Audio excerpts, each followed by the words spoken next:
hi trần na hun mang phụ in là lý suộc in là so mỏng nhưng mà áp dụng cuộc trang khi mà soi còn phụ cái trang này lý suộc cái mong tổ sẽ trang khi một xe là cái đầu trang thành phố in Pentecost ở đâu in anh giải in cung khata ở đồng phong tất cả in học lệ khata và khata thì bùi về amin ở đâu cũng tập ta in chu chuan anh chụp ta in chu anh đi khata tất cả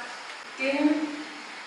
lệ về amma in xem barin mấy amin antena ở đâu in la ta in anh chuma chuan chuba anh giả in kharao yang in anh khata biết dan ko ang pili parte sa pan sa se dia usa entre tungin ke to cristiana la lý suộc in là so nga ai ko sai na le atu so iste o kan tan lan kan ang ni so se so mong le zalim ke ma fu ni tu anal pai so fucking am ro se e zani la fu sa tak mai thian khoi na za ra kanan ni le hi alo mong le ma ra chu an ho tu te sayang khan ko ve la an se ma xian na tin ale na ma ni bo ma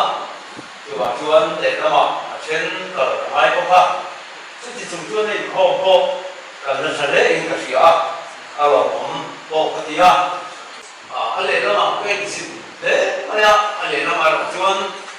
hậu tu tiên lục sầm các căn dân rõ siêu và lỗ thế mà ya cần hôn tê hi các trận tu lắm về trận tô vàng yên để làm ai rõ suốt các thiều nó chiếu rồi một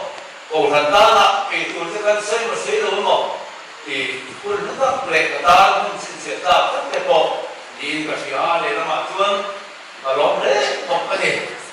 quân nào tu cần cố về thiên là yên khô ta vấn đề là một dân thế có bây giờ toàn có cái tối môi ai mua sạch hết phát tiền thì gia nhân cổ thần hồn sẽ sống rất lệ rồi vẫn sao đi mai nó có số linh của con mình cho anh đủ dòng các cái kia in con mình so với vẫn sao đi nó có